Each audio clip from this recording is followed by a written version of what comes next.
Noches. Continuando con las jornadas de educación continua de Asocolnef, el tema hoy es una socialización del consenso sobre nefropatía asociada al medio contraste. Este tema ha cambiado mucho en los últimos 10 o 15 años, no solo la definición, sino que hemos pasado de tenerle un temor inconmensurable a los medios de contraste a un momento en que a veces somos un poquito desmedidos en la utilización de los mismos. Eso ha llevado a que en muchas ocasiones se le rechace la realización de un estudio contrastado a un paciente que en ese estudio representa para él la vida o la evaluación de la extensión de un tumor. Y por ello, ha sido necesario que cada vez el conocimiento sobre el riesgo de la nefropatía asociada al contraste cada vez se aclare más. Eso dio paso a que al interior de Asocolnef se realizara un consenso sobre estudio de medio contrastado y de su impacto en la nefropatía asociada al contraste. Ese consenso tuvo como líder al doctor Marcelo Aguirre, con el quien contamos hoy dentro de los panelistas que van a revisar el tema, y contó con un grupo no solo de nefrólogos, sino de radiólogos, tanto de Asocolnef, de la Asociación Colombiana de Nefrología, como de la Asociación Colombiana de Radiología.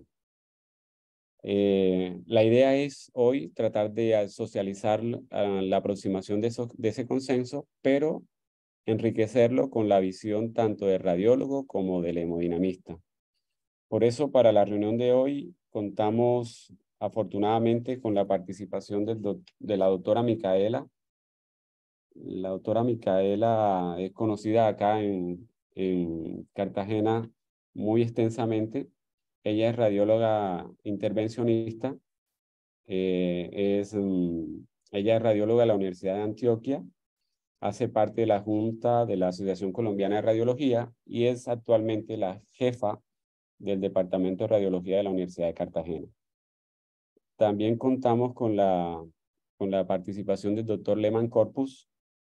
Él es hemodinamista, cardiólogo hemodinamista de la Universidad Instituto de Cardiología de Porto Alegre, Brasil, y actualmente trabaja en el Hospital de Boca Grande y en el hospital y en neurodinamia.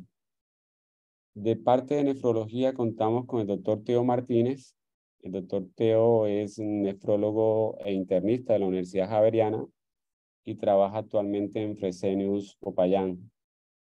El doctor Marcelo Aguirre es un internista de la Universidad de Caldas y es nefrólogo de la Universidad Pontificia Bolivariana. Y mi nombre es Amaury Ariza, yo soy nefrólogo e internista de la Juan N. Corpas y nefrólogo de la Universidad Nueva Granada.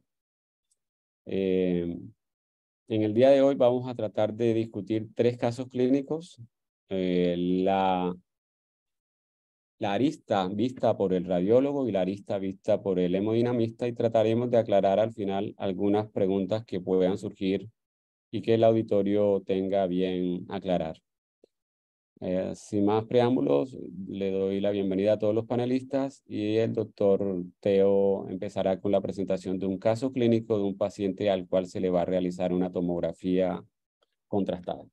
Sí, doctor Teo.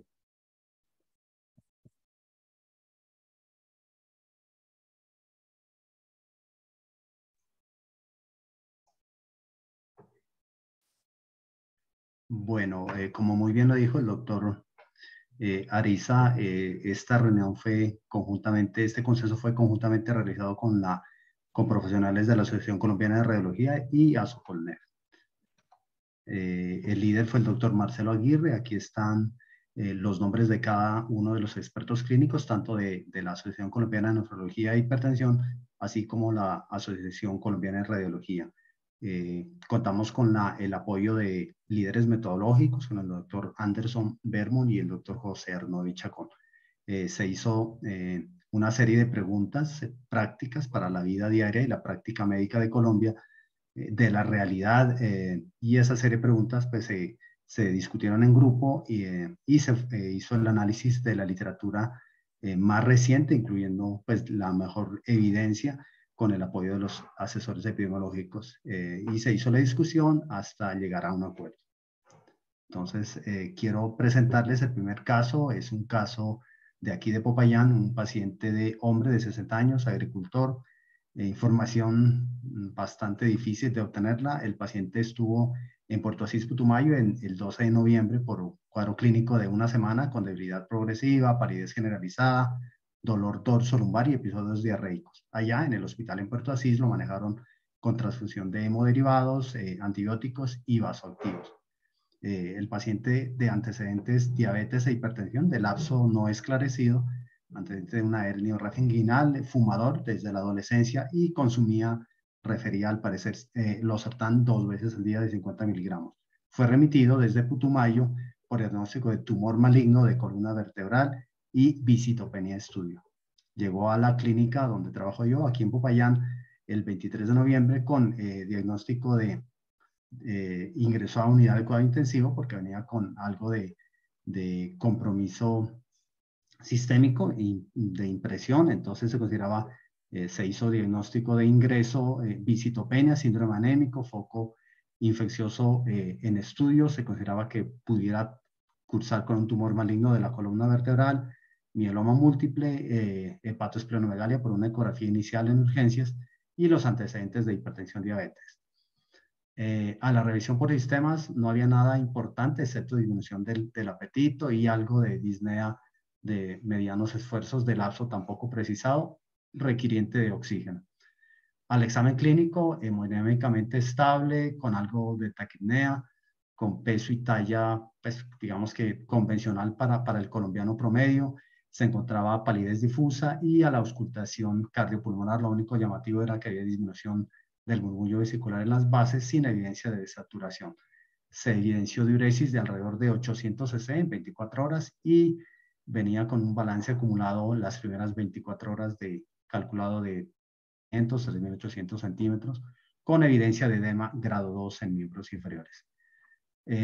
Yo aquí solo resumí el tema de los laboratorios de nitrogenados. Como se pueden dar cuenta, el 23 de noviembre a su ingreso, creatinina de 3, nitrógeno ureico de 35, al día siguiente, creatinina de 4, nitrógeno ureico 48, 5 y 61 al 25 de noviembre. Con esa creatinina inicial y con los datos antropométricos que les he mencionado, se hizo un cálculo de la tasa de filtración glomerular estimada por seca de EPI en 18.7 y por MDRD en 20. Por favor, para que recordemos este número.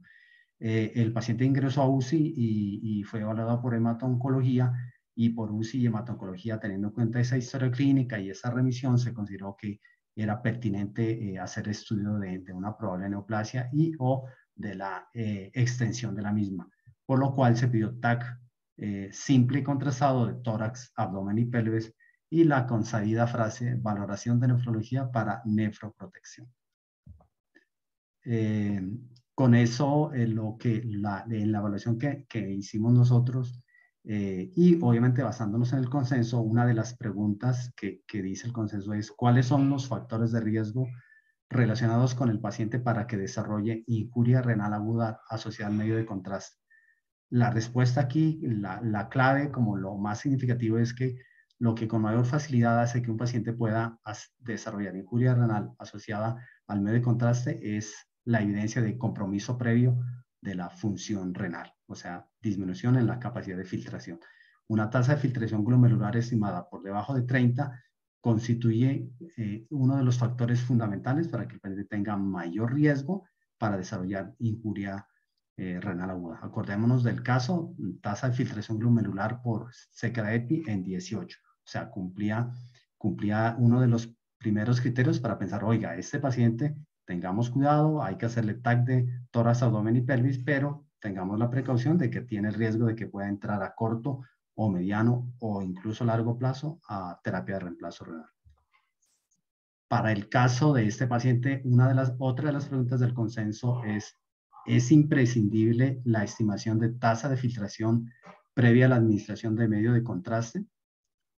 Nuestro consenso pusimos dos grandes ítems, paciente hospitalizado y paciente de urgencias. Este es un paciente que ingresó por urgencias, pero ingresó en estado crítico. Recuerden que les había mencionado que venía de Putumayo, llegó aquí a Popayán a la sala de emergencia y de ahí apenas se ubicó cama, estuvo en cuidado intensivo. estando hospitalizado, la recomendación del consenso es que el paciente, si está hospitalizado y está estable, debería tener una creatinina, por lo menos una creatinina, las 24 horas antes de exponer al paciente a un medio de contraste por vía intravenosa, como es este caso, la TAC de tórax, abdomen y pelvis. Y el contexto del paciente con urgencias, pues todo depende. Si tenemos, como muy bien lo decía el doctor Amaury, si tenemos un paciente en el cual está de por medio la vida o que pueda tener complicaciones potencialmente fatales y se necesita para cambiar el diagnóstico y el trabajo diagnóstico y el tratamiento, no tendríamos por qué diferir un estudio contrastado intravenoso por falta de una creatinina. Por eso terminamos concluyendo que la tasa de filtración, que la creatinina y el cálculo de la tasa de filtración no tendrían por qué ser una limitante cuando hay de por medio complicaciones potencialmente fatales en el diagnóstico precoz de ese paciente. La siguiente pregunta que aplica para este caso ¿es imprescindible la estimación de la tasa de filtración?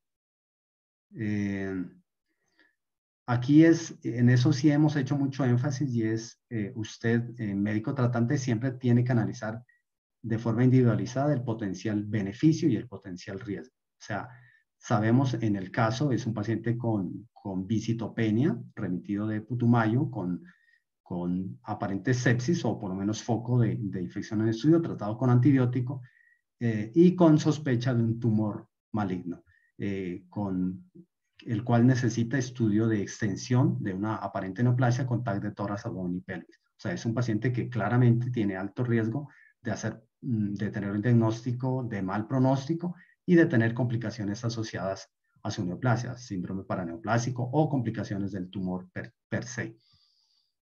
Por eso en el consenso hemos hecho énfasis en la importancia de definir un análisis muy concienzudo, muy profesional del potencial beneficio-riesgo. Si definitivamente consideramos que el paciente se va a beneficiar de ese estudio diagnóstico, porque esa imagen nos va a aclarar el diagnóstico preciso con el cual podemos tomar decisiones pertinentes respecto a la toma de biopsias y de paso al estudio de la extensión, bienvenido al estudio. Si sabemos que el estudio solamente tiene un interés académico, pues es como que replantear esa decisión.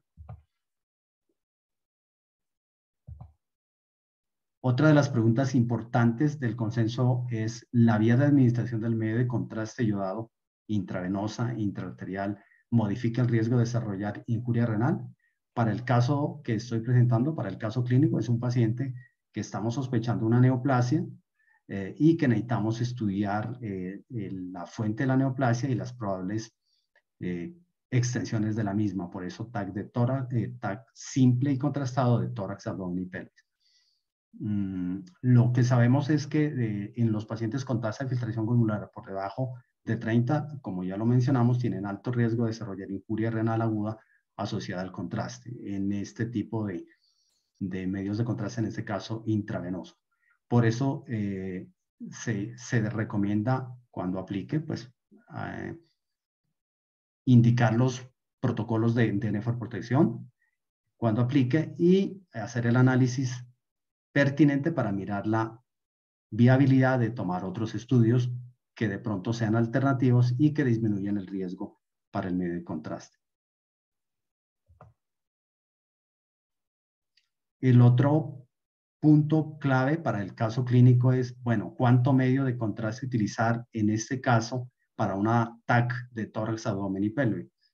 La literatura que revisamos pudimos concluir que lo recomendable es utilizar de medio de contraste intravenoso de 1 a 2 cc por kilo y con eso se había demostrado que las imágenes, por ejemplo, para el caso de mi ejemplo clínico, las imágenes DAC tienen alta resolución y pues permitirían un buen diagnóstico prequirúrgico si es el caso pues, de un tumor que necesite biopsia excisional o incisional, que bajo ningún caso pasarse de 300 centímetros por vía intravenosa.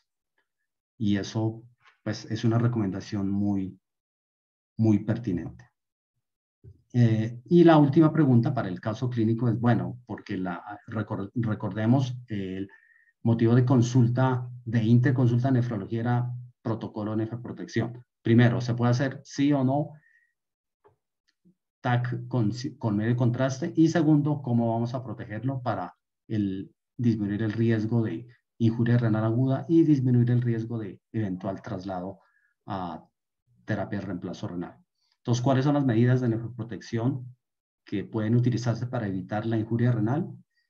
Como lo decía el doctor Amaury en la presentación, el tema de injuria renal aguda por medio de contraste ha venido cambiando durante los últimos 10 años, ha venido cambiando la nomenclatura, la forma de verlo, por eso ha sido tan difícil generalizar, porque acordémonos que los primeros estudios que empezaron a salir sobre el potencial nefrotóxico de los medios de contraste fueron sobre todo cuando se utilizaba intraarterial en arteriografía coronaria. Y el ejemplo mío es uso de medio de contraste intravenoso porque es para TAC de tórax, abdomen y pelvis.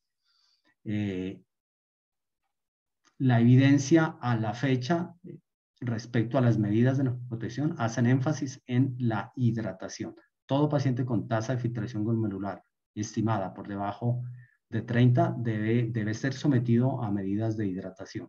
Los que tengan tasa de filtración glomerular por arriba de 30, depende pues del riesgo que se clasifique por la comorbilidad, probablemente no necesiten otras medidas, sino hidratación normal, o sea, garantizar que no esté deshidratado. Y la última pregunta, porque en el caso clínico, hemato-oncología había pedido que necesitaba otra TAC porque necesitaban evaluar otros estudios de extensión para mirar la posibilidad de definir la quimioterapia. Entonces, lo recomendable desde nuestro consenso es que definitivamente se debe evitar las exposiciones repetidas al medio de contraste en las primeras 48 horas. ¿Por qué? Porque se ha demostrado que si el paciente tiene tasa de filtración glomerular comprometida, o sea, probable enfermedad renal de base, y lo exponemos en menos de 48 horas a 2 veces al medio de contraste, estamos definitivamente aumentando en gran medida el riesgo para la injuria renal aguda. En conclusión, definitivamente en los pacientes que requieren exposición a medio de contraste intraarterial o intravenoso, más adelante se comentarán los casos de intraarterial.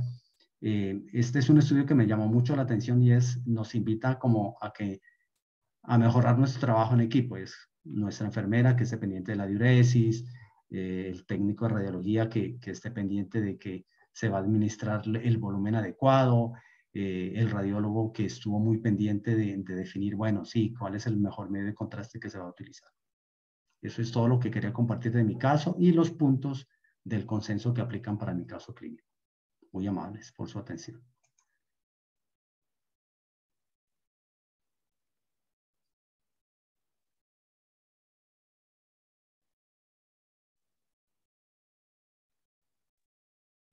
Marcelo. Muy buenas noches para todos. ¿Me escuchan? Sí, señor. Ok. Bueno, después de la presentación del doctor Teo, que hizo específicamente una presentación de un caso en el cual se utilizó la vía venosa, vamos a hacer entonces la discusión de otro caso donde vamos a utilizar la vía arterial y la importancia de definir cuáles son estas vías y con qué intensidad van a estar expuestas al parénquima renal y en esa misma medida van a tener mayor o menor potencial de presentar algún grado de injuria renal. Como dijimos anteriormente, pues esto básicamente es parte del consenso que se lleva a cabo entre la Asociación Colombiana de Radiología y la Asociación Colombiana de Nefrología. Y fue una experiencia enriquecedora en el sentido que pudimos obtener las recomendaciones de cada una de estas partes desde su visión y eso permitió llegar a un punto de convergencia donde pudiésemos emitir estas recomendaciones y que finalmente puedan ser conocidas por todas y cada una de las personas, independiente que seamos médicos o no, enfermeras, técnicos en rayos X, para poder optimizar el manejo de los medios de contraste y en esa misma medida disminuir de manera ostensible la posibilidad de subsecuentemente a la exposición desarrollar la injuria renal aguda que es tan importante. Yo quiero antes de empezar hacer un breve comentario respecto a la definición y quisiese que todos y cada uno de ustedes replantease la forma en que nos referimos a la lesión renal o a la injuria renal, perdón, que se presenta después de la exposición del medio de contraste ayudado. Tradicionalmente hemos hablado de lo que es la nefropatía inducida por medio de contraste, pero este término, que fue el primer término que se acuñó, tiene muchos errores porque estamos en cierta medida asumiendo una relación causal que no ha sido establecida. Estamos dando por hecho que hay una relación de causa entre la exposición al medio y el desarrollo de la injuria. Y esto en la mayoría de los casos no es posible demostrarlo, dado que coexisten paralelamente una cantidad de factores que pueden llevar también al desarrollo de esta injuria. Casi todos estos pacientes tienen un universo de factores que pueden llevar. Tienen diabetes, tienen obesidad, tienen hipertensión, están en el contexto de procedimientos por, digamos, una alteración a nivel vascular periférico. Y todos estos factores pueden llevarlo a desarrollar la injuria. Entonces, por ello, el término que se debe acuñar y que proponen casi todos los consensos, todos los expertos, es utilizar el término injuria renal asociada al uso de medio de contraste, ya que lograr determinar de manera exclusiva la causalidad por el medio de contraste a veces es imposible. Entonces, esta tabla básicamente nos está mostrando es cómo ha sido la cronología, la evolución de la definición para llegar al término que debe ser usado de ahora en adelante por todo cada uno de ustedes, según lo que plantean pues los consensos internacionales y que planteamos en nuestro consenso, que es la injuria renal asociada al uso medio de contraste. Existirán algunos casos en donde tenemos un paciente joven que no tiene ningún otro factor que pudiese explicar el desarrollo de la injuria, donde podemos asumir casi de manera inequívoca que sí se desarrolló por el medio de contraste, pero eso va a ser un porcentaje muy bajo de pacientes. Entonces, la mayoría vamos a utilizar ese término que es injuria renal aguda asociada al medio de contraste. Después de hacer esta aclaración que me pareció supremamente importante, vamos a ver un caso clínico. Estoy siendo muy sucinto en el caso clínico porque estoy dando digamos, los puntos positivos y que van a ser determinantes el cuestionamiento que nos hacen como nefrólogos si se puede usar o no el medio de contraste en este paciente. Es un paciente masculino de 72 años que tiene de base ya un antecedente de una enfermedad arterial oclusiva crónica. El paciente viene presentando un cuadro de 3 semanas de evolución consistente en dolor en el miembro inferior derecho. Característicamente no había claudicación intermitente, sino que incluso el dolor era presente en reposo. Paciente con una diabetes mellitus tipo 2 de 12 años de evolución, insulino requiriente desde hace aproximadamente 4 años. Y un dato relevante es que es muy adherente al tratamiento. Lastimosamente, fumador activo, un paquete de cigarrillo al día desde hace 10 años. Y como les dije anteriormente, con dolor en reposo, con una clasificación de Fontaine 3, si recordamos la clasificación, hace referencia a la presencia o no de dolor dependiendo del movimiento o del recorrido que se hace. En el caso 3 es en reposo. Al examen físico o algo de obesidad, un índice de masa corporal de 32, y hay compromiso a nivel de los pulsos infrapropitios, porque están ausentes, mientras que estamos hablando de la extremidad derecha, mientras que a nivel del pulso femoral hipopitio sí se encuentra presente en 2 cruces. No hay ningún tipo de alteración en la movilidad o en la sensibilidad que nos haga pensar que tiene un compromiso de tipo no vascular. La tasa de filtración glomerular calculada por la fórmula de SKEPI 2021, de la que vamos a hablar más adelante, es de 29 mililitros por minuto. Y la pletismografía representa o nos hace manifiesto una alteración de la perfusión infrapoplítea en el miembro inferior derecho, que es el que venimos hablando, con un índice de tobillo brazo de 0.47 y sin ningún tipo de mejoría con el tratamiento farmacológico en el ejercicio supervisado. Cuando los interconsultan como nefrólogo con este paciente, hay algo que es obvio, que parece absurdo lo que les voy a decir, pero yo pienso que es la primera pregunta que debemos hacernos nosotros como nefrólogo, y es, ¿definitivamente es estrictamente necesario realizar el procedimiento contrastado con un medio ayudado? Es la primera pregunta que deberíamos hacernos. Y eso lo podemos hacer nosotros como nefrólogos y hablar con el médico tratante, independiente de la especialidad. Y si definitivamente nos dice que no existe un procedimiento alternativo, entonces nosotros vamos a ver qué factores de riesgo tiene ese paciente para subsecuentemente desarrollar una injuria renal aguda o no, y con base en eso emitir nuestras recomendaciones. En este caso, ¿el paciente requiere o no requiere una arteriografía selectiva miembro inferior derecho? Tenemos otras opciones. Podríamos hacer una angiotap, podríamos tener una resonancia magnética. ¿Cuál es el problema? Y eso lo tenemos que conocer nosotros también. Es que tanto la angiotap como la resonancia no nos va a aportar mucha información adicional a lo que ha ido la pletismografía. Si tenemos en cuenta que la mayoría del compromiso de este paciente son los vasos infrapoplíteos y son vasos de bajo calibre, principalmente arterias tibiales y peroneas, donde no nos va a aportar absolutamente nada más. Entonces, definitivamente necesitamos hacer la arteriografía, ¿sí? Y si tenemos en cuenta la clínica, el índice de tobillo brazo y la pletismografía, con mayor razón afirmamos, ya que tenemos un paciente donde podemos tener una progresión de la enfermedad que nos lleve finalmente a necrosis de las falanges, y muy probablemente la arteriografía que vamos a hacer no solamente va a ser de tipo diagnóstico, sino que también va a ser de tipo de tratamiento. Entonces, con toda razón, respondemos a la primera pregunta, y es que definitivamente sí debemos hacer exponer al paciente al medio de contraste porque tenemos en riesgo una extremidad. ¿Requiere algún tipo de estrategia de nefroprotección este paciente? Para esta pregunta, lo primero que tenemos que tener presente es que debemos determinar el riesgo, y es el ejercicio que debemos hacer. Nos planteamos la pregunta, ¿se necesita el medio? Definitivamente se necesita el medio. ¿Cuál es el segundo paso? ¿Cuál es el riesgo para determinar si hay que instaurar terapias de nefroprotección? Como lo dijo el doctor Teo anteriormente, el factor de riesgo independiente, el único factor de riesgo independiente que ha demostrado ser completamente independiente, y valga la redundancia en este caso, de todos los otros factores, es la baja tasa de filtración glomerular. Pueden existir otros factores, por ejemplo, como tener proteinuria, donde puede también afectar, pero requiere de base la presencia de un compromiso de la tasa de filtración. Entonces, todos los otros factores van a ser importantes cuando hay una tasa de filtración glomerular baja de base. De lo contrario, no van a tener ningún efecto sobre la incidencia o sobre la presentación de la injuria renal. Una vez determinemos el factor de riesgo, que es la tasa menor de 30, como aplica en nuestro caso, y que idealmente debemos hacerlo pues con una creatinina, ojalá por un método que sea trazable, ¿sí? Para un método enzimático, que tenga trazabilidad pues con el método de dilución isotópica por espectrometría de masas. La segunda pregunta que lo tenemos que hacer es, ¿hay exposición de primero o segundo paso? De eso les va a hablar un poco el doctor Amaury, pero eso nos está haciendo referencia a la posibilidad de que el medio de contraste llegue de manera directa o no al parénquima renal.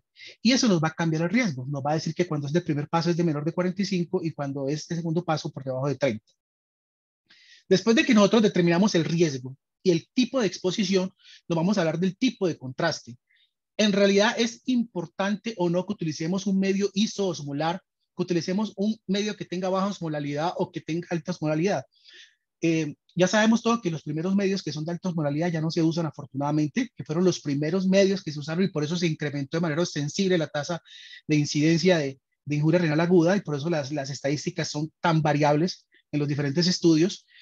Y en nuestro consenso, después de hacer una revisión exhaustiva, no logramos establecer una ventaja de un medio de baja osmolalidad sobre un medio de isoosmolal. Y los resultados en términos de tasa de incidencia, de injuria renal aguda, de mortalidad y en otros factores no variaron mucho. Por lo tanto, si la pregunta es, y como lo reflejamos en el consenso, ¿debemos prevalecer el uso de un medio isoosmolal o de baja osmolalidad uno sobre otro? La respuesta es no. Y se pueden usar de manera independiente, bien sea el de baja o bien sea el isoosmolal, y en este caso va a determinarse con base en costos o con base en otros parámetros importantes como la disponibilidad en el medio. Entonces es indiferente el uso de uno u otro según la evidencia actual. Después de determinar eso, nos hacemos la siguiente pregunta. De los diferentes medicamentos que vamos a usar o de las diferentes estrategias que vamos a utilizar, ¿cuál tiene evidencia que en este momento nos permita recomendar de manera rutinaria su uso en este grupo de pacientes que ya determinamos que tienen factores de riesgo por la tasa de filtración por debajo de 30 en este caso? La N-acetilcisteína, que en los estudios iniciales mostró ser muy promisoria y mostró que podía disminuir sensiblemente la incidencia, lastimosamente cuando los estudios se hacían más grandes, cuando se utilizaban grupos de control, empezaba a perder poder estadístico. Y en algunos casos incluso se podían presentar efectos secundarios que nos contraindicaban el uso de la misma. Por lo tanto, no recomendamos en el consenso de manera tajante utilizar la N-acetilcisteína como una estrategia para la prevención.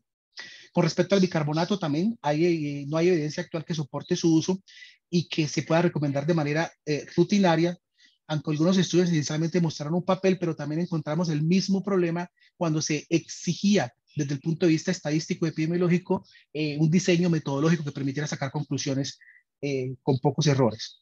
Con respecto a la hidratación, es supremamente importante tener en cuenta, aquí tenemos un resumen, digamos, de los estudios que más impacto han mostrado en la reducción de la injuria renal aguda posterior al medio de contraste cuando usamos diferentes tipos de hidratación. Desde el estudio de Salomon en el 94 que nos mostró que definitivamente se podía mejorar a estos pacientes cuando no se usaba furosemida manitol, pero esos estudios no tenían grupo control, como Müller, que demostró que no hay diferencias significativas también en el uso de solución salina isotónica o hipotónica, no había ninguna diferencia.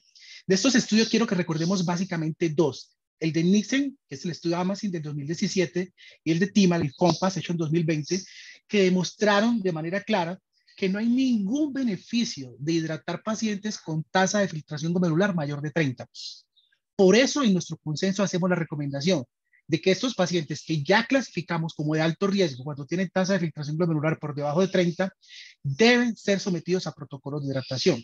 Una excepción son los pacientes de primer paso, cuando son en exposición de primer paso, donde podemos extrapolar, podemos extendernos un poco más hasta 45, dado pues la posibilidad de que tenga un efecto directo sobre el parénquima renal y el medio de contraste.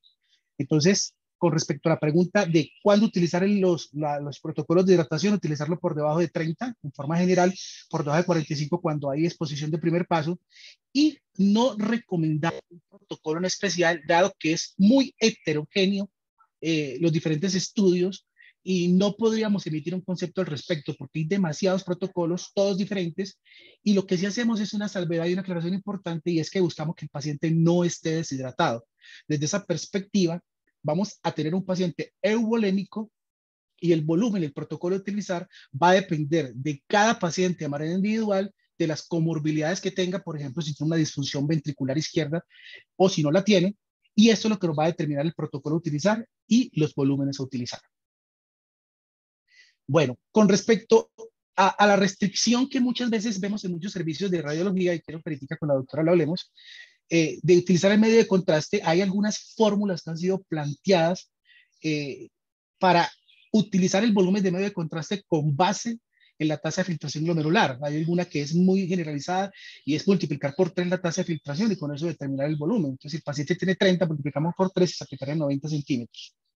El consenso fue muy claro en eso y creo que fue una discusión muy interesante porque se ven casos donde nosotros, por limitar el volumen de medio de contraste a la tasa de filtración, tenemos estudios que son subdiagnósticos y que a la postre van a permitir o van a requerir que sean repetidos y el paciente va a tener una doble exposición.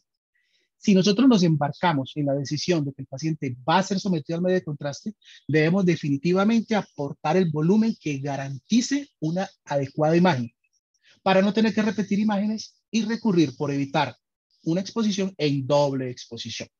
¿Sí?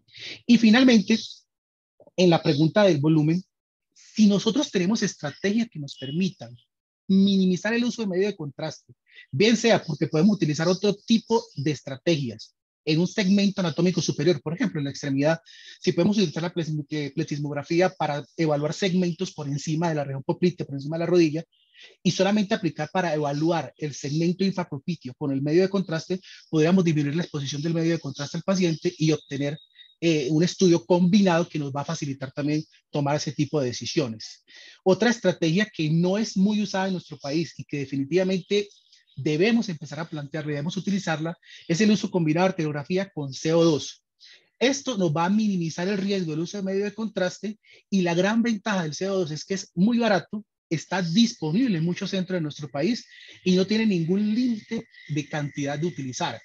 Y los posibles, o sea, la potencialidad de efectos secundarios también es baja y nos va a permitir obtener buenas imágenes. Entonces, es también una invitación que tendríamos nosotros que hacer y cuestionar y preguntar, más que cuestionar y preguntar a nuestros colegas radiólogos, es esta técnica, cómo podríamos aplicarla, si es aplicable en cada uno de nuestros centros, y con eso también disminuiríamos el uso del volumen que vamos a utilizar de medio de contraste en esos pacientes. Y la siguiente pregunta tiene que ver con el seguimiento. También el doctor Teo ya había hablado algo un poco de ello. Y es que estos pacientes van a requerir posiblemente después de una angioplastia o cualquier pues, este tipo de procedimientos endovasculares, van a requerir que se les repita el examen, esta administración repetida. Definitivamente lo que en este caso nosotros planteamos es utilizar bajos volúmenes y tratar de evaluar los segmentos distales a donde está el stent para no tratar pues, de hacer un estudio completo que a la postre va a exponer más a riesgo el paciente. Y en este grupo de pacientes realizar una creatinina es importante en todo paciente que es catalogado de alto riesgo, idealmente entre las primeras 24 horas. Y es importante, alguien me cuestionó, por ejemplo, en el Congreso en Cartagena y me decía, ¿por qué no esperamos 48 horas? Con el doctor Amaury lo hablábamos, es que definitivamente las primeras 24 horas son cruciales porque el pronóstico de un paciente que eleva creatinina entre las primeras 24 horas y el que lo hace después cambia de manera ostensible. Entonces, no es lo mismo elevar creatinina en las primeras 24 horas que después, en términos de mortalidad, de requerimiento de terapia dialítica y otro tipo de complicaciones. Por eso es tan importante que ese control de creatinina se haga en las primeras 24 horas de que el paciente fue expuesto al medio de contraste. ¿Sí? Y como conclusión, de este caso clínico, quisiera que todos nos lleváramos para la casa estos mensajes. Y lo primero es utilizar el término injuria renal aguda asociada al uso de medio de contraste. Siempre, siempre cuando nos preguntan, vamos a hacer este examen, así suena redundante preguntarle a nuestro colega, a nuestro médico tratante, ¿es estrictamente necesario realizar ese examen con medio contrastado? ¿Existen o no existen alternativas? Y en caso de que no existan alternativas, podemos minimizar el volumen.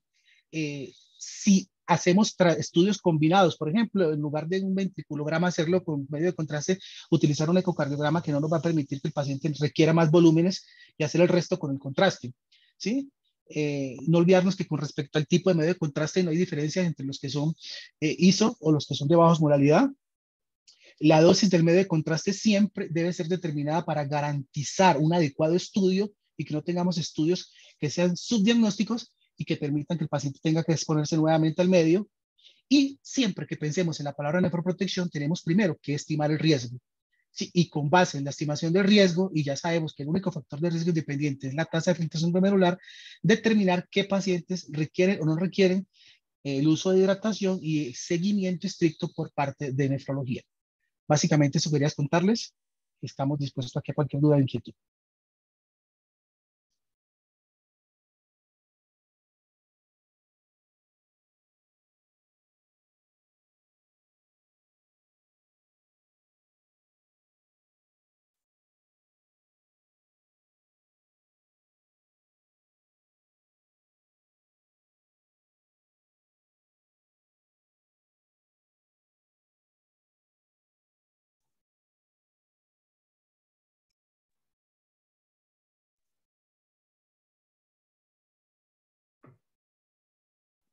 Para nosotros, la Asociación Colombiana de Radiología, fue muy importante trabajar en conjunto con la Asociación Colombiana de Nefrología, puesto que es una situación que frecuentemente presentamos los radiólogos.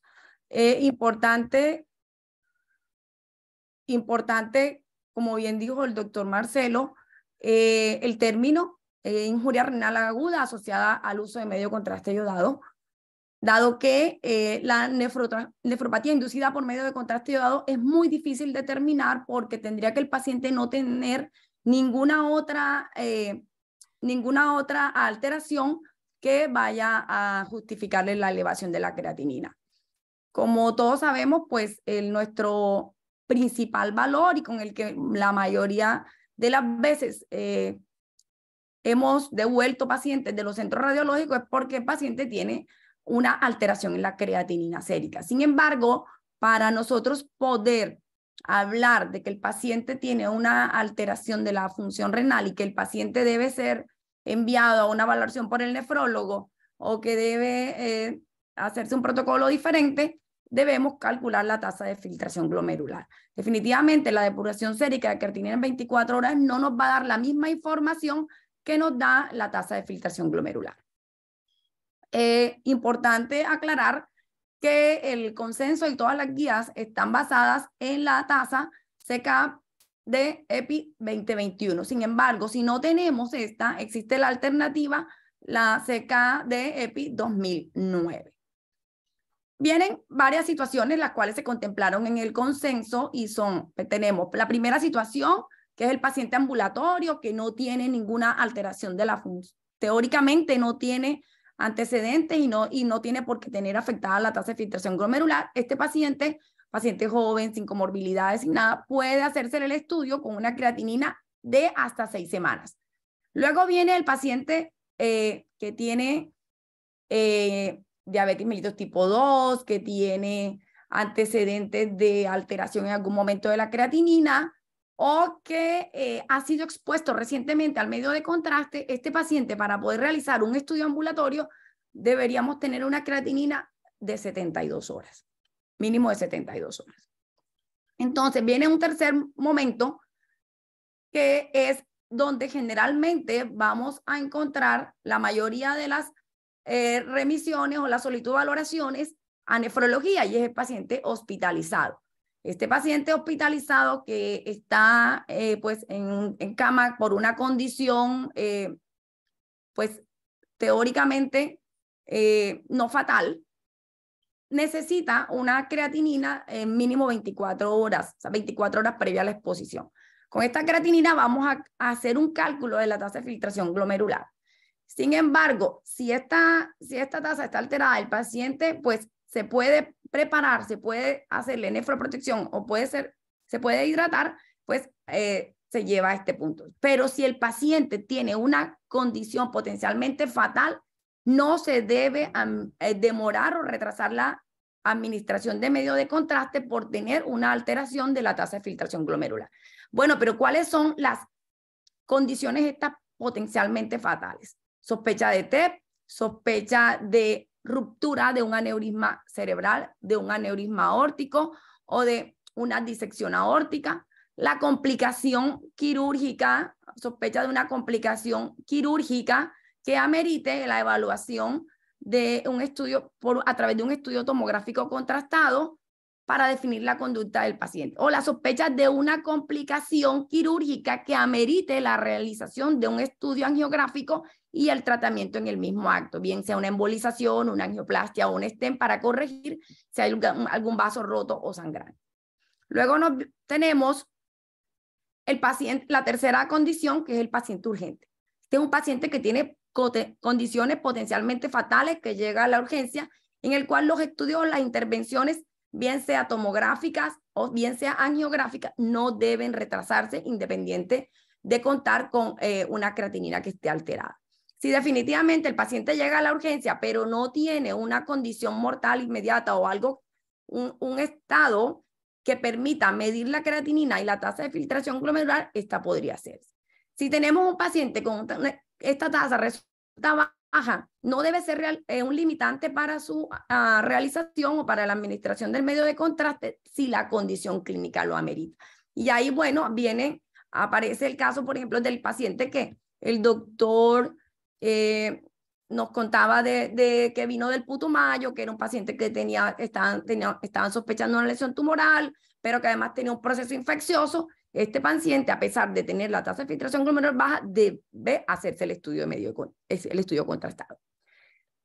Aquí les voy a mostrar un caso clínico. Es una paciente de 50 años que llega con una creatinina sérica de 1,49, femenina, de raza negra, que haciéndole el cálculo pesaba alrededor de 85 kilos, me da una tasa de filtración glomerular de 46,97, pero que ella tiene diabetes tipo 2, insulino requiriente. Me la envían yo soy radióloga intervencionista y hago salvamento de extremidades. Me la envían porque tiene una úlcera en el pie izquierdo. Ya ella en el 2020 había venido también por una úlcera en el pie derecho y le habíamos hecho angioplastia y salvamento de la extremidad con la amputación de 3 dedos. Entonces, en este momento estaba en riesgo la extremidad, riesgo de pérdida de la extremidad. Tenía un Doppler que decía definitivamente que había que sugería la arteriografía. Entonces, lo que tratamos es de minimizar el riesgo, evitar la exposición de primer paso. Esto es colocar el catéter pigtail por debajo de las arterias renales, irnos más selectivamente y trabajar en lo posible con la menor cantidad de contraste posible. Sin embargo, aparece el escenario de que menos es más a veces, porque por querer utilizar menos contraste vamos a tener estudios de muy mala calidad. Entonces, ¿cuál es la cantidad de contraste que amerita el paciente? Pues la que nos permita ver el estudio o los órganos con la cantidad de medio de contraste adecuada para tener un buen realce, en este caso las arterias. Entonces, puntos claves, tanto para administración de medio de contraste en estudio tomográfico, que es una administración de segundo paso, precalentar el medio de contraste. Esta administración generalmente va a ser intravenosa. La dosis de contraste entre 1 a 2 miligramos por kilogramo de peso, máximo 300 centímetros. Evitar el primer paso en el caso de las angiografías. Si vamos a hacer enfermedad arterial periférica, debemos colocar a la hora de hacer el aortograma o la angiografía de miembros inferiores por debajo de las arterias renales. En los pacientes que se le hacen estudios tomográficos o arteriales infrarrenales o venosos, la exposición va a ser de segundo paso. A todos los pacientes que sabemos que tienen una condición, bien sea diabetes, hipertensión, que debemos tratar de hacerle y llevarlo al procedimiento con una hidratación adecuada. Y aparece como una opción la angiografía con CO2. Es importante saber que la angiografía con CO2 solo se puede hacer en órganos por debajo del diafragma y que en el país en este momento no disponemos del inyector para CO2. Cuando usamos CO2 lo hacemos de una manera manual con hay una bolsa, una máquina, la jeringa y se pasa. Sin embargo, a veces ya en la circulación distal por debajo de la rodilla toca hacer inyecciones mínimas de medio de contraste. Los equipos, ya todos los angiógrafos traen un software especial para CO2. Entonces, esto nos ayuda a visualizar mejor las estructuras vasculares. Básicamente es recalcar, y yo creo que de parte pues, de radiología es entender que a veces existe el temor del daño renal, el temor del paciente y a veces el mismo paciente dice, no, es que a mí me dijeron que tenían que hacerme nefroprotección, a mí me dijeron que tenían que hidratarme y me parece maravilloso. Y me parece maravilloso concientizar a todos y realmente para nosotros fue muy importante este consenso y lo que sigue ahora es socializar. Muchas gracias. Muchas gracias, doctora Micaela.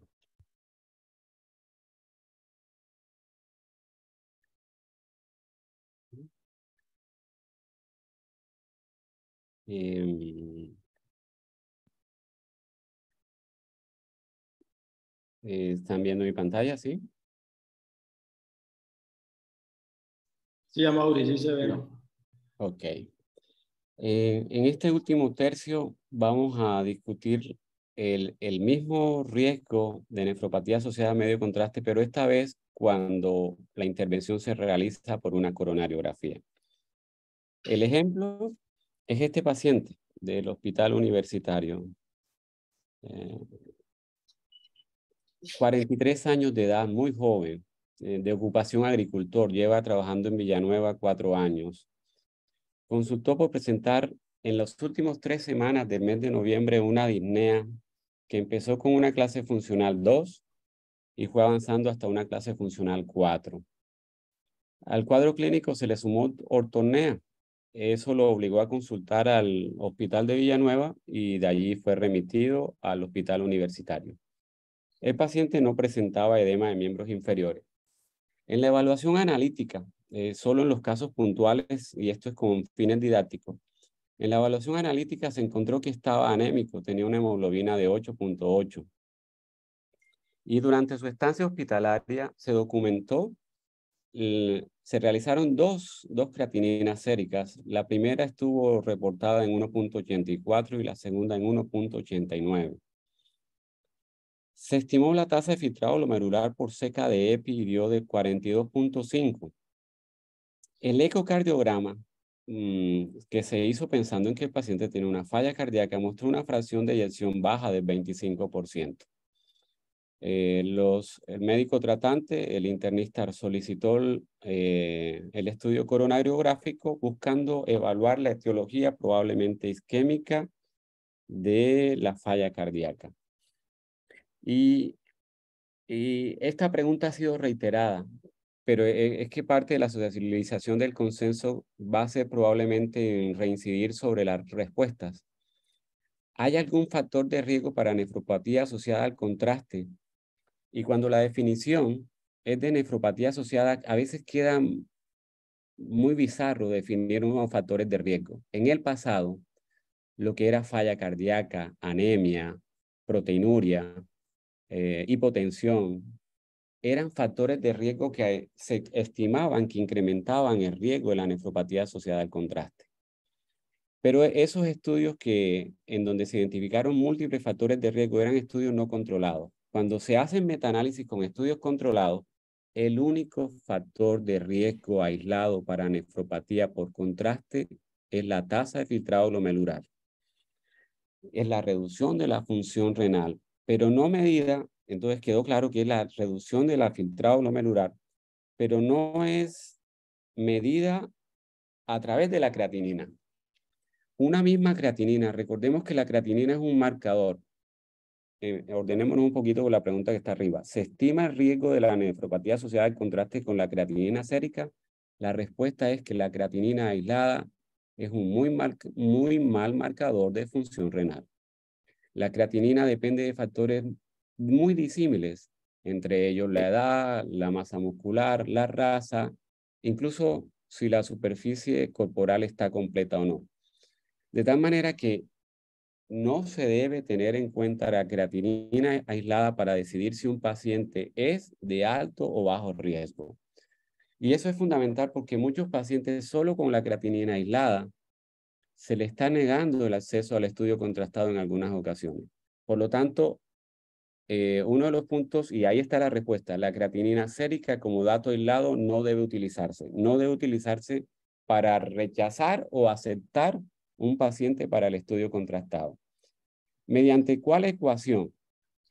Y hemos sido recurrentes, el doctor Teo, el doctor Marcelo, la doctora Micaela. Es con la fórmula. La fórmula integra los datos de la creatinina, los integra a la edad, los integra a la raza, aunque han querido cambiarlo de la raza, pero nefrológicamente hablando, eso va a ser difícil porque el paciente o el individuo de raza negra tiene una más masa muscular que el individuo de raza blanca. La fórmula integra toda esa creatinina a esos valores, a esos otros datos y da una tasa de filtrado glomerular estimada. Se propone que sea seca de EPI porque es una fórmula que incluso en valores altos de tasa de filtrado glomerular sigue siendo precisa.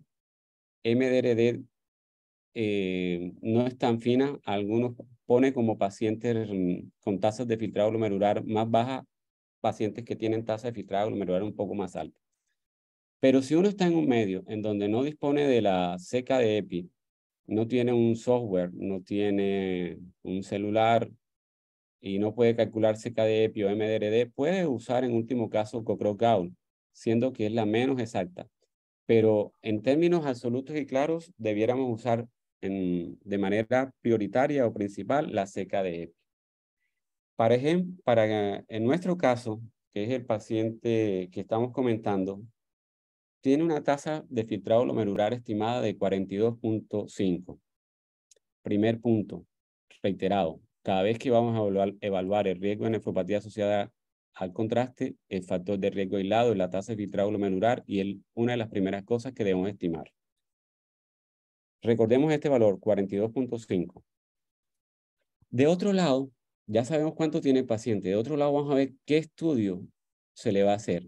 Si es un estudio endovenoso, si es un estudio arterial. Pero si ese estudio arterial se va a hacer por infusión del medio de contraste en el ventrículo izquierdo, en la aorta, en la misma arteria renal o en las suprarrenales, el medio de contraste va a llegar concentrado al riñón. No se sabe con precisión cómo el medio de contraste causa la lesión renal, pero uno de los mecanismos propuestos es su viscosidad y la alteración directa de la célula tubular renal. De tal manera que por eso los estudios arteriales se han dividido en dos. Los que son de exposición de primer paso, que son los que ya les describí, pero que aquí los subrayo: ventrículo izquierdo, arterias renales, aorta torácica y suprarrenal. Esos suponen una exposición de primer paso. Y la exposición intraarterial de segundo paso son todas esas arterias. Si usted hace una arteriografía del pulmón, de la arteria pulmonar, el medio de contraste tiene que pasar por todo el pulmón, llegar a la aurícula izquierda, llega al ventrículo izquierdo y por último llega al riñón. Esa exposición es de segundo paso y sigue siendo intraarterial. Si usa una arteriografía de la carótida, igual el medio de contraste llega diluido. Pues bien, el riesgo es diferente. Si se hace con una exposición directa al riñón de primer paso, el riesgo es mayor que si se hace con una exposición venosa o con una exposición de segundo paso. Y aquí al ladito, aquí están el nivel con el cual se considera de riesgo. El nivel con el cual se considera de riesgo una administración endovenosa es 30. El nivel con el cual se considera una administración de segundo paso es 30. pero en una administración de primer paso es 45. Esta es quizás la única diapositiva que le tienen que tomar fotos a esa. ¿Saben por qué? Porque esa diapositiva también responde la pregunta, ¿a quién le debo hacer nefroprotección? Pues bien, le debo hacer nefroprotección al que va a ser expuesto a un estudio endovenoso, pero que tiene menos de 30 mililitros por minuto. Al que va a ser expuesto a un estudio intraarterial de segundo paso, pero que tiene menos de 30 mililitros por minuto. Y al que va a ser expuesto a un estudio arteriográfico de primer paso, pero que tiene una tasa de filtrado glomerular inferior a 45. Nuestro paciente tenía un riesgo alto porque si era exponerlo a un primer paso arterial con ventriculograma, necesitábamos una tasa de filtrado glomerular superior a 45 para que no tuviera riesgo. Entonces, la recomendación que podemos hacer en este caso es que al paciente se le haga un estudio de las coronarias sin ventriculograma. Con eso lo exponemos a un riesgo de exposición intraarterial de segundo paso. Y me devuelvo. El riesgo de exposición intraarterial del segundo paso es con 30 y nuestro paciente tiene 42.5. Ese paciente nuestro, si se le hace solo el estudio de las coronarias sin ventriculograma, es de bajo riesgo. Y por lo tanto, ya dijimos, si es de bajo riesgo, no requiere nefroprotección, no requiere administración adicional de líquido. Los scores se han propuesto y se han validado únicamente para estudios coronariográficos. Perdónenme, no trato de no extenderme porque yo fui el que puse el límite. Los scores, la mayoría de los consensos proponen no aplicar tanto los scores por cuanto su rendimiento como un predictivo en la mayoría de los casos no es tan bueno. Se propone que un score a través de un estadístico que se llama C-Statistic es válido si tiene más de un rendimiento del 80%. Pues bien, este score, el BMC2, que solo aparece así en Google, usted lo pone y ¡pum!, le aparece. Ahí le aparece lo que está ahí en la foto, cuando se muestra, aparece todo esto que está aquí, la edad y todas las variables, uno las va llenando. Algunas son de requerimiento obligado, tales como la talla y el peso, son dos datos. Por ejemplo, en el hospital nuestro, tallar un paciente es muy difícil y pesarlo a veces es también complicado. Pero puede y funciona con otras variables que si uno no dispone, uno dice no la tengo y el score sigue funcionando. Sin embargo, los scores, este fue el que propusimos en el consenso y los scores siempre tienen una cosa y es que usted tiene que aproximarse al paciente y decirle, mire, hicimos un score y tiene un riesgo de nefropatía por medio contraste de 20%. Probablemente el paciente no va a entender eso y más que eso, el score nos sirve a nosotros para predecir. Este es el score que propusimos en el consenso que se podría usar, pero ya sabemos que los scores fallan a la hora de predecir en todos los casos. ¿Cuándo realizar nefroprotección? Ya esta pregunta la respondí. Cuando el paciente tiene una tasa de filtrado inferior a la que se considera de riesgo según la exposición del medio de contraste, sea endovenoso o sea intraarterial de primero o de segundo paso. No hay un esquema único de hidratación que esté validado. No se define el tiempo, no se define el volumen, no se define la rata. No hay un estudio que se haya comparado con otro y que demuestre superioridad el uno sobre el otro. Y como lo decía el doctor Marcelo, fundamental que se haga el estudio contrastado en un paciente que no esté deshidratado. Y ahí pueden salir algunas enseñanzas.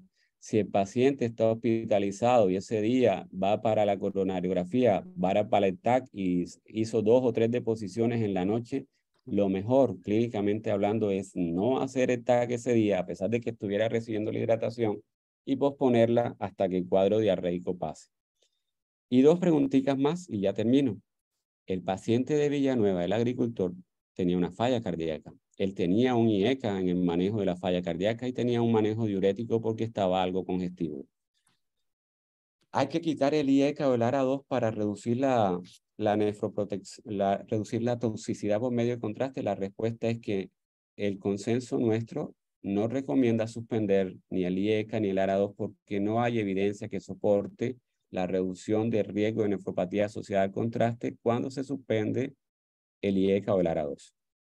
Y lo otro, si tiene diuréticos, le quitamos el diurético y la respuesta es que por lo menos rutinariamente o de manera irreflexible no se quita el diurético. Si el paciente tiene signos de congestión y usted cree que clínicamente requiere el diurético, se debe continuar y se debe individualizar el paciente. Pero ante la pregunta casi absoluta que si de manera automática se suspende el IECA o el ARA2, se suspende el bloqueante ARA2, se suspende el diurético, la respuesta es que automáticamente no. Y solo esta diapositiva de Don Quijote frente al molino de viento que él veía como un monstruo. Y es que el valor reside en el término medio entre la cobardía y la temeridad.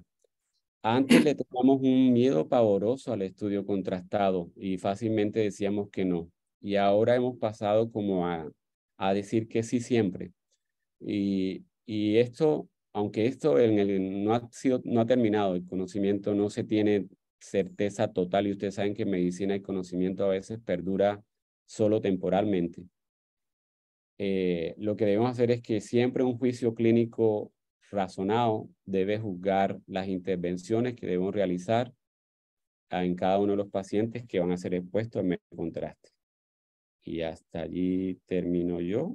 Les agradezco su atención. Dejo de compartir para que el doctor Lehmann Corpus nos dé sus apreciaciones desde la perspectiva del hemodinamista. Mil gracias.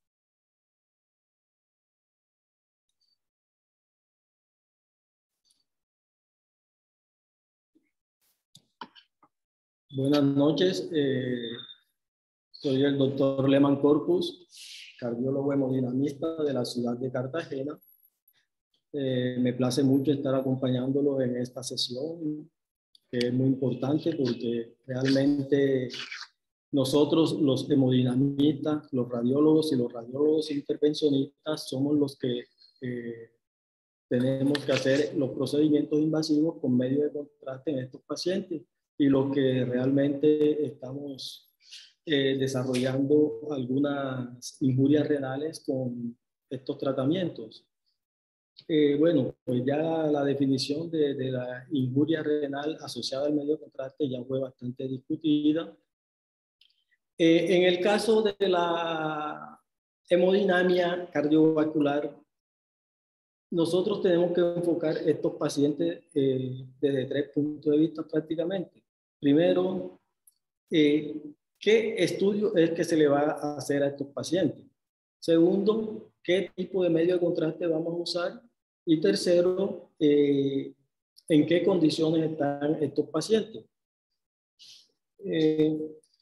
La mayoría de los estudios que nosotros hacemos son estudios de arteriografía coronaria y son considerados como estudios de exposición del primer paso de contraste. O sea que vamos a tener una afectación bastante directa a los riñones cuando inyectamos en el ventrículo izquierdo o a nivel de la aorta torácica. Cuando nos toca inyectar las arterias coronarias, pues ya el medio puede llegar un poco más diluido a los riñones, así como cuando nos toca hacer estudios de las cavidades derechas que están de moda, se hacen muy frecuentes y nos toca con mucha frecuencia hacer estudios de las arterias por tromboembolismo pulmonar, especialmente en esta época de la pandemia del COVID, que hubo muchos casos de tromboembolismo pulmonar asociados al COVID. En estos casos, pues ya la afectación renal va a ser de menor impacto porque va a ser un estudio del segundo paso del medio de contraste. Sabemos todos los efectos que puede causar el medio de contraste, ya sea a nivel renal directamente o en forma indirecta por todos los mecanismos que ya ustedes como nefrólogos pues, conocen mejor que uno, el estrés oxidativo, vasoconstricción, el bajo gasto cardíaco, la hipovolemia, son factores que nos predisponen. Vale la pena recordar que los medios de contraste pues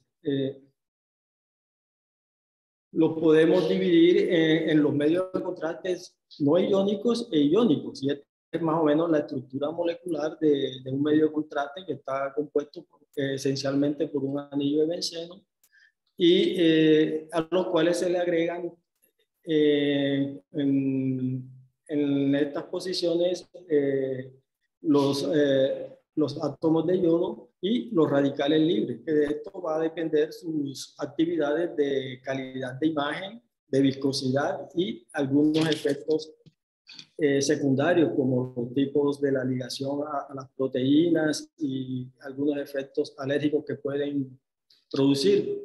También es importante saber diferenciar por qué un medio de contraste no iónico es más perjudicial que un medio de contraste, un medio de contraste iónico es más perjudicial que un medio de contraste no iónico.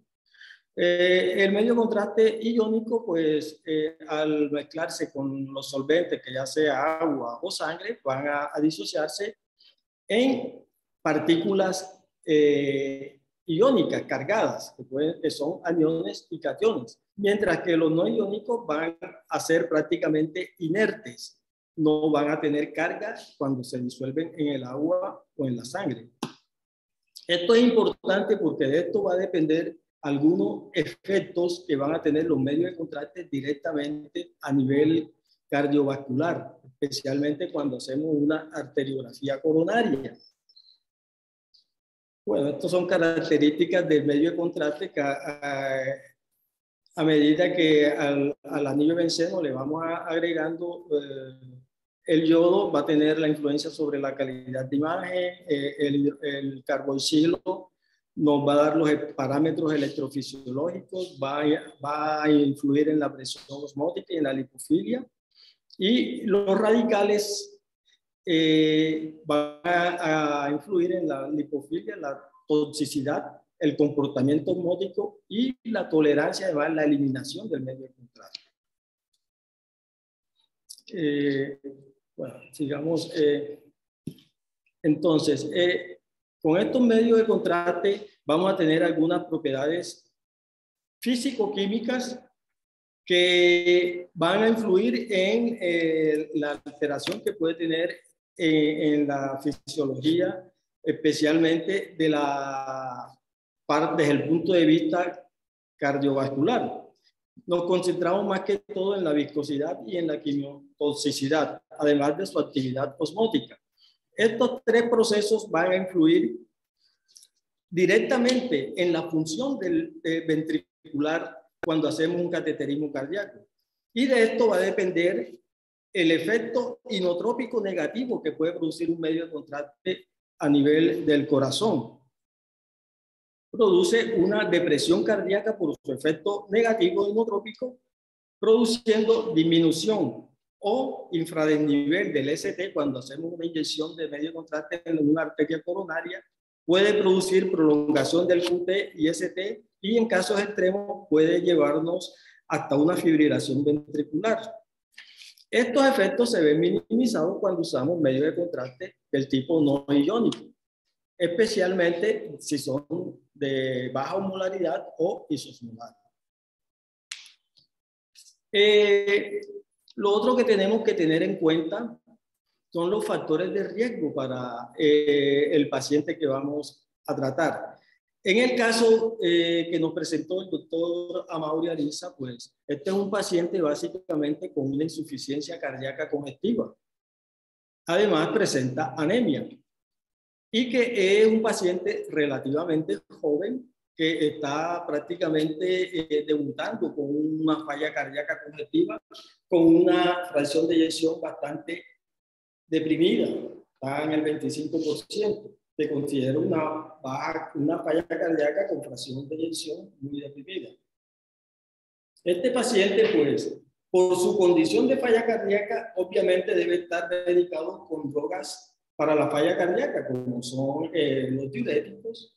Debe tener drogas para el eje renina-angiotensina, entonces va a tener inhibidores IECA o ARA2, probablemente esté ya con ARNI y algún manejo para la aldosterona. Todas estas drogas, pues, obviamente van a influir en la fisiología renal. La edad pues, de este paciente era muy joven, pero en general nosotros ya estamos tratando pacientes de mayor edad con este tipo de cuadro clínico. Son pacientes que ya son polimedicados, que tienen muchos factores de riesgo asociados, especialmente enfermedad ateroscleróticas asociadas. Ya han sido algunos ya operados, están asociados con otras patologías como diabetes mellitus. Y otro problema muy grave en estos pacientes es el estado de hidratación de estos pacientes. Por ser polimedicados, estos pacientes pueden llegar en estado de hipervolemia o pueden llegar en un estado de hipovolemia. En estos casos, pues hay que compensar primero a estos pacientes para que lleguen de una forma más estable y puedan tolerar la carga de medio de contraste que se le va a aplicar a ellos. Aquí vemos más o menos la cantidad de medio de contraste que podemos usar en un estudio de arteriografía, ya sea periférica o aortograma, incluso hasta un ventriculograma. Entonces, es más o menos lo que se ha hablado durante toda la conferencia.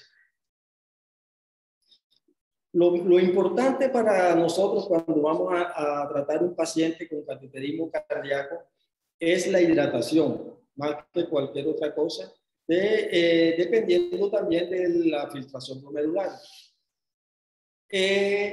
Normalmente se pueden hidratar ya sea con solución salina o con bicarbonato. La solución salina la preferimos para hidratar a los pacientes cuando disponemos de un periodo de tiempo previo suficiente para darle una hidratación adecuada y continuar posteriormente a los procedimientos. En caso de que el paciente sea un caso de urgencia, que no nos dé tiempo para hidratarlo durante 4 o 6 horas previas, habrá que hacerle una hidratación rápida con bicarbonato en esta dosis que se ve acá. De esta forma, pues podemos hacer los pacientes en forma urgente, sin tener que esperar la preparación previa del paciente como un estado de nefroprotección. En cuanto al medio contraste, pues siempre vamos a optar por usar los contrastes de baja osmolaridad o isomolar y características no iónicas, que van a tener menos repercusión sobre la fisiología cardiovascular y podemos tratarlos en forma aguda, incluso hasta los infartos agudos del miocardio podemos tratarlo de esta forma con poca repercusión. Las otras sustancias que se usan para el manejo de la nefropatía asociada a los medios de contraste, pues no tienen validez, no son demostrados en estudios científicos serios de que funcionen, por lo tanto realmente no las usamos. Bueno, esto era más o menos lo que podía decir.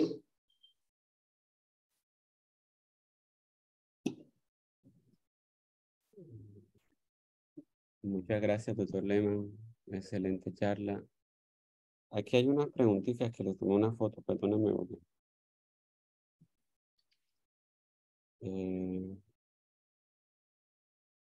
¿Existe, para el doctor Teo y el doctor Marcelo, ¿existe alguna recomendación puntual en cuanto a la metformina y estudios contrastados por vía arterial? Bueno, para todos, si no hay problema. Bueno, básicamente la metformina siempre ha tenido o siempre ha existido un miedo relacionado pues con la posibilidad de la acidosis láctica, que originalmente pienso que ha sido exagerado porque partió de la fenformina, que era su precursor, pues la primera, y esta es 1000 veces menos, digamos, ávida por la membrana mitocondrial interna, entonces la posibilidad es mucho más baja. Dejar claro que aquí el problema es que la baja tasa de filtración glomerular hace que se acumule la metformina y ello es lo que subsecuentemente podría llevar pues a la acidosis. Entonces no es la metformina per se la que está haciendo el daño, sino es por la acumulación por la tasa de filtración. ¿Cuál es la recomendación que hacemos en el consenso? Es exactamente igual con respecto a la tasa de filtración. Lo primero es ajustar la dosis de la metformina. Recordemos que en la medida que desciende la tasa de filtración debemos bajar la dosis de metformina y en general no utilizarla cuando tenemos tasas, unas recomendaciones por debajo de 15, otros por debajo de 30, pero de manera pues tajante por debajo de 15 no deberíamos. Pacientes seleccionados podríamos utilizarla por debajo de 30. Y la recomendación es si el paciente definitivamente necesita desde el punto de vista clínico la metformina, la vamos a suspender si la tasa de filtración glomerular está por debajo de 30 y la vamos a reiniciar 24 a 48 horas después de que el procedimiento se realizó. Idealmente, y lo recomendamos, es realizar una creatinina y solo iniciar la metformina si desde el punto de vista clínico es necesaria, si no ha habido variaciones mayores al 25% en la creatinina basal cuando se hizo el procedimiento. Entonces esa sería la recomendación, tener en cuenta el ajuste, suspenderla cuando estamos por debajo de 30 y reiniciarla, ojalá con una creatinina para saber si ha habido cambios o no en la tasa de filtración. ¿Teo alguna opinión sobre la metformina? Sí, completamente de acuerdo. O sea, yo considero que necesitamos garantizar que haya estabilidad del probable compromiso renal para poder reiniciarla y pues ajustada siempre a los controles de laboratorio. Listo. Solo de esas cosas que a uno se le ocurren cuando ya ha leído. En realidad, si uno se da cuenta, las guías proponen que la metformina por debajo de 30 no se use. O sea que si es un paciente que es crónico y va a ser expuesto a medio contraste, muy probablemente ya y tiene una tasa de filtrado glomerular inferior a 30, ya él por sí solo debe ser contraindicado formalmente el uso de la metformina. Y en pacientes hospitalizados, la metformina casi la suspendemos recién se ingresa el paciente. Pero sí, estamos de acuerdo en que la recomendación que hizo el consenso es todo lo que comentó el doctor Marcelo, y es que debemos en general suspenderla, sobre todo si el paciente tiene una tasa de filtrado glomerular inferior a 30. Hay una preguntita aquí.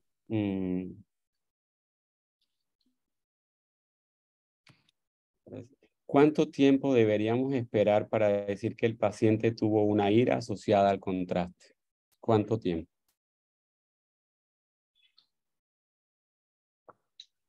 Yo quisiera mostrarle, ¿me escuchan? Sí, estamos escuchándolo, doctor. Un segundito para que me entiendan, quiero mostrarle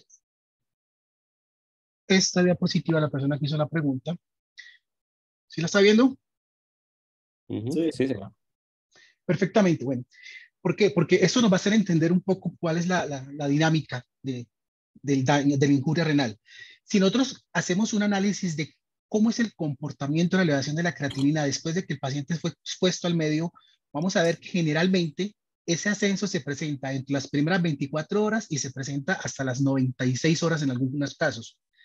El pico máximo de presentación y el promedio que diríamos donde más se presenta la elevación está ubicada más o menos, incluso algunos reportes que hablan hasta 7 días, pero el punto máximo lo vamos a hacer entre las 48 y las 72 horas. Desde esa perspectiva, nosotros podríamos decir que podríamos esperar un máximo de 72 horas para poder definir o excluir que el paciente cursa o no con injuria renal secundaria al medio de contraste, teniendo presente, claro, como lo dije, que las implicaciones de las primeras 24 horas son importantes porque tiene repercusión sobre el comportamiento o el horizonte clínico del paciente. Entonces, yo diría que hasta las 72 horas, porque ya por encima de allí es muy, muy poco frecuente.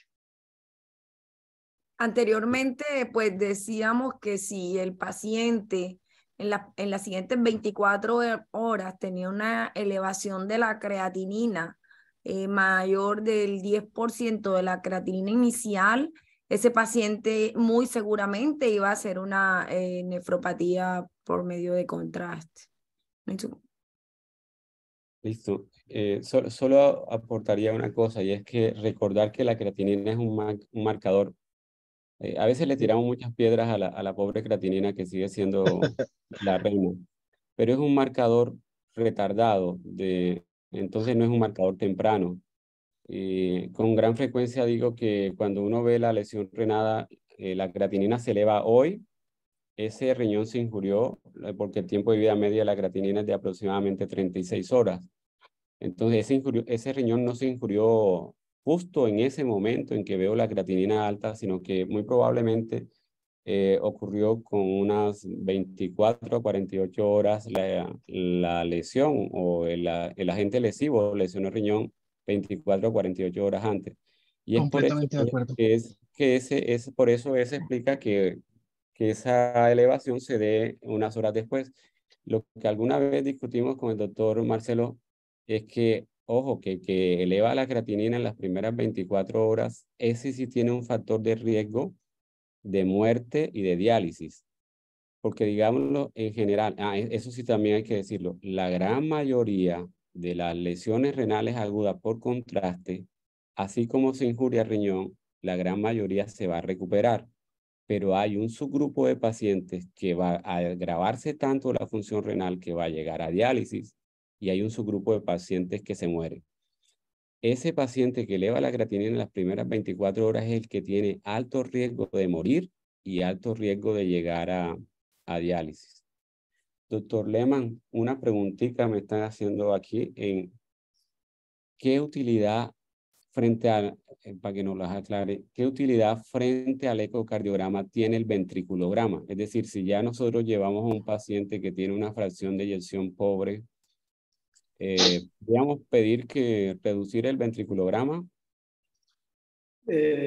Nosotros siempre tratamos de evitar la ventriculografía en estos pacientes para disminuir el volumen de medio de contraste que vamos a inyectar. Y en el informe siempre van a ver, no se realiza ventriculografía precisamente para preservar la función renal cuando lo hacemos. Hay casos excepcionales en que nos llegan algunos, voy a ponerle un ejemplo. Hace una semana llega un paciente con un síndrome coronario agudo, elevación del ST, con un eco previo que dice que el paciente tiene pues, una hipoquinesia, pero un ventrículo contráctil adecuado.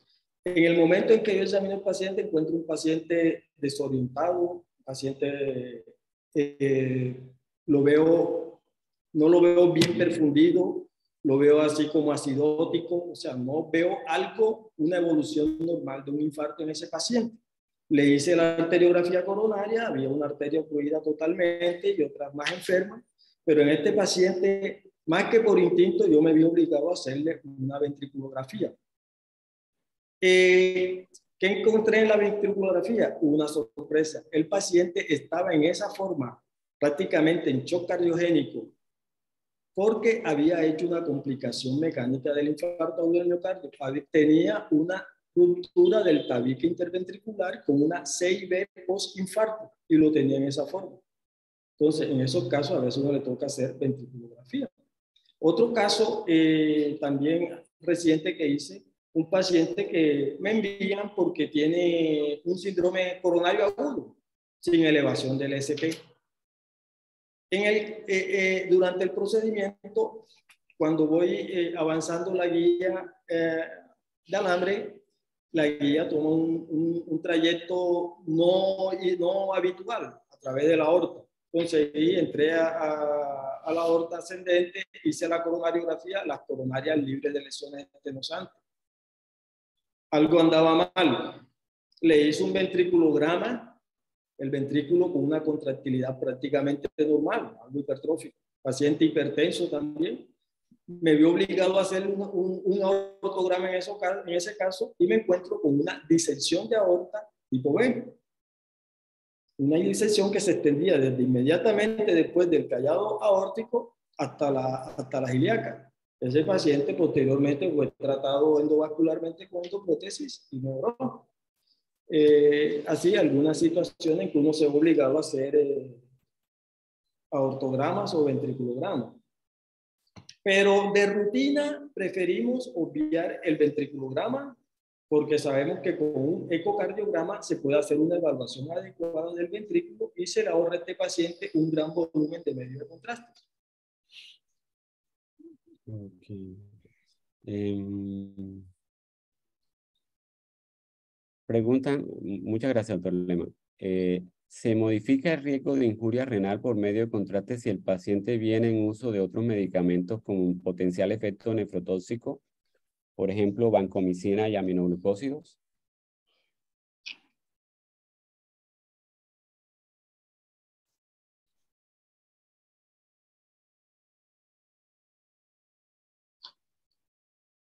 Bueno, Doctor Teo, no. pues definitivamente si vamos a exponer al paciente a otros nefrotóxicos, puede existir un efecto aditivo, sí, claro que sí.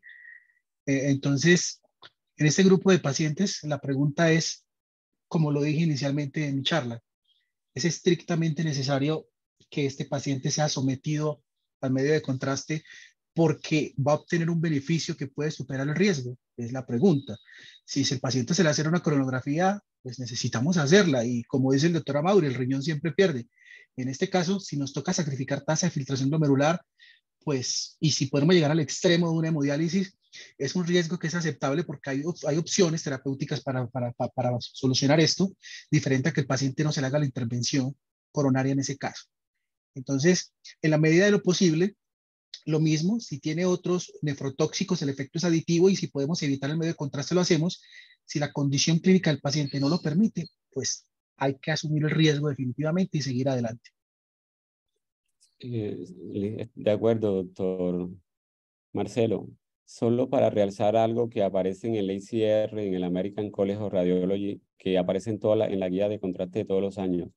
No hay contraindicación absoluta para los estudios contrastados. Si uno en su juicio cree que el paciente requiere el estudio, puede estar con banco, puede estar con el aminoglucósido y uno cree que se beneficia el paciente, sopesando riesgo-beneficio, se debe realizar. Doctora Micaela, una arteriografía, hay una lesión crítica. La identifican, pero por problemas administrativos no puede poner el stent. Tiene que ponerlo en un segundo tiempo. ¿Cuánto tiempo diferir entre un estudio contrastado y otro en una arteriografía periférica?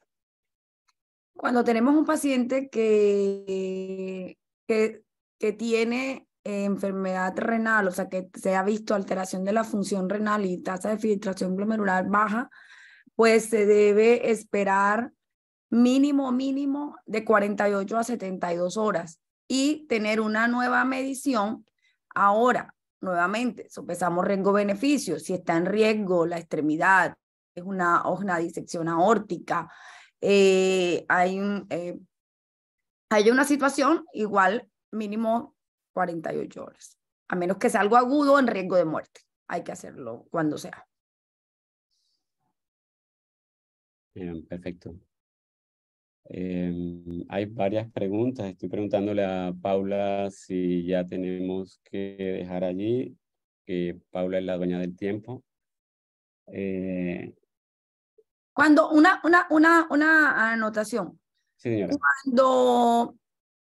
Cuando salieron los medios de contraste, pues con la resonancia, los medios de contraste paramagnéticos, se puso como una opción la realización de medios de estudios vasculares con medios de contraste paramagnético.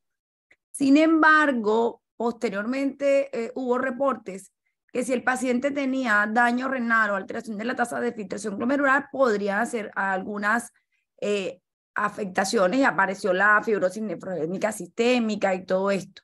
Entonces, la resonancia magnética es una alternativa para los pacientes, sí, pero si no tiene alteración de la función renal. Y igual eso en este consenso no está evaluado, pero la resonancia tiene muchas secuencias que se pueden hacer sin medio de contraste, sino pues con tiempo de vuelo, en fin. Y aparece sobre todo también como opción para los pacientes que son alérgicos, que tienen antecedentes de reacción grave, porque de hecho el doctor Arisa decía que no hay una contraindicación para medio de contraste. Pues sí, tengo antecedentes de una reacción alérgica grave, hay que tomar todas las precauciones y llevar al paciente con una premedicación, pero si existen modalidades de imagen alternativas, utilizar estas. Quiero agradecerle a todos. Llegamos a un poquito más de 100. Agradecerles a ustedes, al doctor Marcelo, al doctor Teo, al doctor Lehmann, que vive muy lejos de mi casa. Somos vecinos. A la doctora Micaela. Gracias por la oportunidad de que habláramos algo de medio contraste. Gracias a las 100 personas, más de 100 personas que se conectaron. Quedaron un montón de preguntas por resolver, o sea que yo creo que el año que viene en algún momentico hay temas que hay que tocar y repetir y remojar con el tiempo. Creo que todos, pero todos los temas se deben remojar, pero algunos más que otros. Y quisiera agradecerles a todos la colaboración, la jornada de educación continua empezaron este año de nefrología, el año que viene deben seguir. Y quiero agradecerle a Paula, que es la que siempre está detrás de estos computadores y nos orienta en el conecta y el desconecta. A Gracielita, que es la que nos organiza todo lo en la Asociación Colombiana de Nefrología. A la junta directiva pasada y a la junta directiva actual, que nos ha dado el apoyo. Y como estamos en fin de año, agradecerles, darle, ojalá que esta Navidad sea muy buena y que el año que viene sea mucho mejor que este. Gracias. Gracias. Gracias. Gracias, buenas noches. Muchas gracias por la invitación. Feliz noche. Gracias.